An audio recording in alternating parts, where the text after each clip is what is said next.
नमस्कार, स्वागत आहे तुमचे आमच्या चॅनलमध्ये।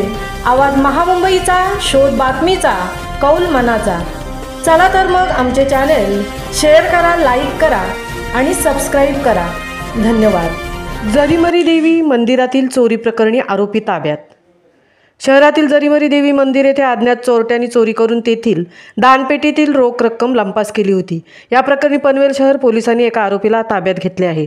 शहरातील व्हीके हायस्कूल रोड येथील जरीमरी देवी मंदिराचा मुख्य दरवाजा कशाच्या तरी सहाय्याने तोडून अज्ञात चोरट्यांनी आत प्रवेश करून मंदिरातील दानपेटी लोखंडी रॉडने तोडून त्यामध्ये असलेले जवळपास 3000 रुपये रोख रक्कम लंपास केली।